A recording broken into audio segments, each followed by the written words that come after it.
Hey everyone, welcome back, and let's write some more neat code today. So today let's solve product of array except itself. So this is another problem from the blind 75 list. As you can see, it's over here, product of array except self. So I'm going to be adding that video solution today.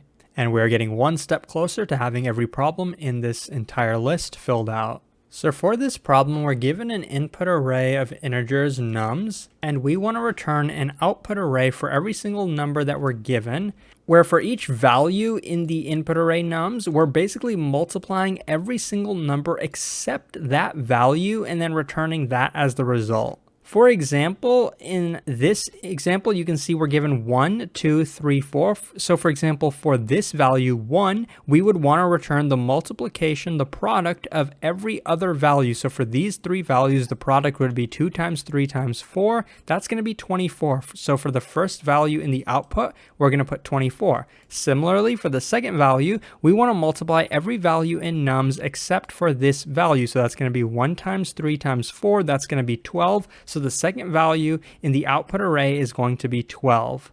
Now the hard part about this problem is basically the restrictions that they give us. So we have to solve this problem in big O of n time, and we have to do it without using the division operator. It would be really easy if we could use the division operator, because what we could basically do is take the product of all of these values and we know that would basically be 24. So if we wanted the first value, so if we wanted 24, we would take this total product and divide it by 1, right? That would give us 24. If we wanted what the second value would be, we would take the entire product, 24, which would be all of this, and then divide it by 2, which would give us 12, which would be over here, right? Because the division is basically taking the entire product of the entire thing without multiplying by this. Dividing this would do exactly that.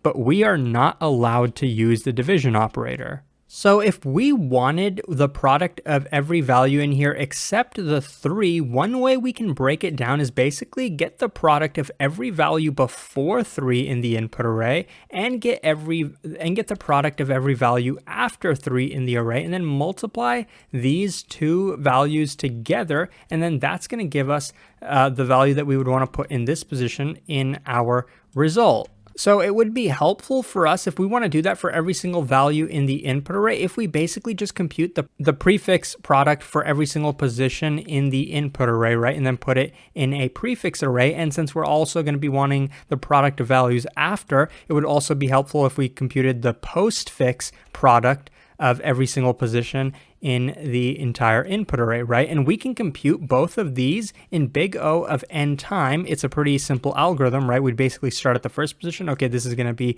1. So if we're adding this value, we're just going to take the previous value and multiply it by 2. So this is going to be 2.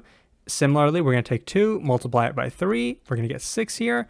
4, multiply it by 6. We're going to get 24 here. And for postfix, we're basically going to do the exact same thing and do it in reverse order. So here we would get 4, here we would get 3 times 4, here we would get 2 times 12, and then here we just get 1 times 24, which is just going to still be 24. Now for every single values, for example, 1, we would want the prefix of every value before it. Now, since there are no values before it, we can just say, okay, the prefix for that is just going to be a default value of 1 to keep it neutral. And so we'd also want the postfix of every value that comes after it. We can get that in the position to the right of 1. So we'd want to multiply those together. So 1 times 24. So in the output for this, we would get 24. That makes sense because if you multiply all these together, except for this one, we do get 24. And then we just repeat the exact same process for every value. So over here, we'd want the prefix of the values that come before it, and we'd want the postfix of the values that come after it. So 1 times 12 is just going to be 12. That's going to be the output.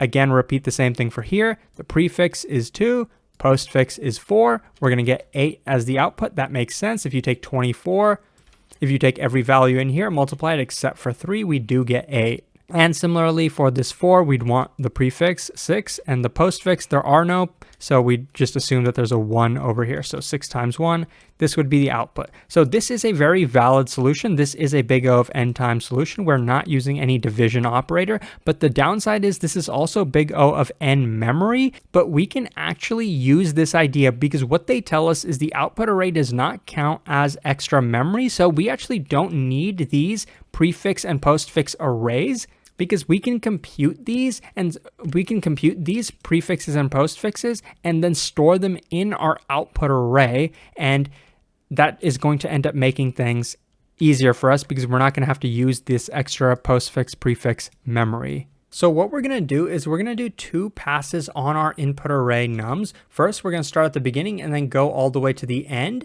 basically computing every single prefix for the input array and then storing the prefix. So for example, the prefix of this is going to be stored over here, right? Because that prefix is needed to compute the result for this position. And so at that point, what we're going to say is every prefix is going to be in the output. Basically, the prefix over here is going to be stored in the second position. The prefix over here is going to be stored here. The prefix from this is going to be stored here. And remember how for the first position, there is no prefix, so we're going to put a default value of 1 over here. And then after that, we're going to do a pass going from the end to the beginning, computing every postfix. So for example, this postfix, and then in the result, we're already going to have the prefix stored over here. This prefix, right, the first two values is going to be stored over here. So what we're going to do is we're going to take this prefix and multiply it by whatever is in this position. That's what's going to give us the result that we want for this position. So let's start off. So far the prefix that we're going to be at is just going to be the default value of 1. So we're going to put a 1 over here. Then we're going to multiply it by what value comes over here. 1 times 1 is going to stay 1. So we're going to leave our prefix as it is. Now we're going to be at the second position. So what we're going to do is take our prefix, which it basically tells us the prefix up until this point. We're going to take that and then put it in the output. So 1 is going to be here. And then we're going to take the value that we just reached, multiply it by the prefix. So now the prefix is going to be a 2. So now we're going to be at the third position. So what we're going to do is take our prefix up until this point and go ahead and put it in the output. So 2 is going to be placed in the output. Then we're going to take the 3 and then multiply it by 2. That's going to give us a 6 for the prefix so far. So at this point, we're going to take our prefix 6. It tells us the prefix up until this point. So we're going to take it, put it in the output. 6 is going to be put in the last position. Then we're going to multiply 4 by 6, which is going to give us 24. But that value 24 is not going to be put anywhere because clearly we have run out of room to put it. So we don't need to store it in the output. So now we've visited every single value from the beginning to the end, computing the prefixes and then putting them in the output array. So now we're going to start at the end and go to the beginning and do the exact same thing, except we're going to be doing postfixes, which are basically starting from the end of the input array and computing the products. Once again, the postfix is initially going to be set to 1. So what we're going to do is take the 1, which tells us the postfix up until this point, basically an empty thing. And that makes sense because for this value 4, we would want the prefix of it as well as the postfix, but there is no postfix. So that's just going to be a 1. So we can take that 1, multiply it by 6. So 6 is going to stay the same. So that's going to be the result value for this position. But then we're going to take 4 and multiply it by the 1 in our postfix. So so our postfix is now going to be 4. So we visited this position. Now we're going to be at this second position. So we're going to take our postfix, which tells us the postfix up until this point, and then multiply it by the 2 that's in this position. So 4 times 2 is going to give us an 8 for the output value. Then we can take this value 3, multiply it by our 4, which is going to give us a 12. So now we visited this value. Now we're at the next value 2. So we're going to take our postfix up until this point, multiply it by the 1 that's here. So this is now going to be a 12. And we can also take the 2 and multiply it by 12, which is going to give us 24, which tells us the postfix up until this point, which is going to be useful for us because we know that if we want to get the product for this position, we're going to need that postfix. So we can take that postfix 24, multiply it by the 1 that's over here. So this is just going to be a 24 now. And that's the entire result. So we basically did the exact same thing that we did with our prefix and postfix arrays, but in this case we did it without using the extra memory, and we ended up arriving at the exact same result. So it was linear time complexity, big O of 1 memory complexity. Now let's jump into the code. So the first thing we're going to do is create a result output array. So this technically does not count as extra memory in the context of this problem. I'm just going to give each position an initial value of 1, and we want this to be the length of the input array, so we can multiply it by the length of nums.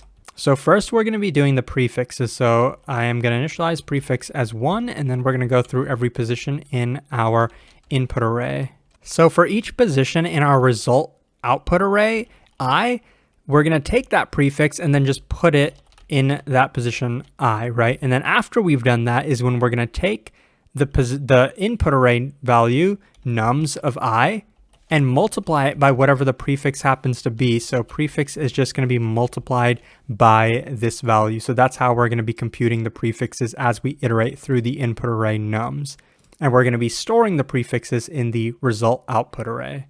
After we've done that, we're going to do the exact same thing with the postfix array. Well, almost the exact same thing. So we're going to start at the end of the input array and then go up until the beginning. And that's how you can do this in Python. And so in this case, the result of I, we're not just going to be simply storing the postfix value, because we know that would end up overwriting in the result whatever the prefix we stored was. What we're going to be doing with the postfix is we're going to be multiplying it by the value that's already in results, because that's simply multiplying the prefix and the postfix together. Once we've done that, we know we do have to continuously update the postfix. So with postfix, we're just going to multiply it by whatever value happens to be in the input array nums.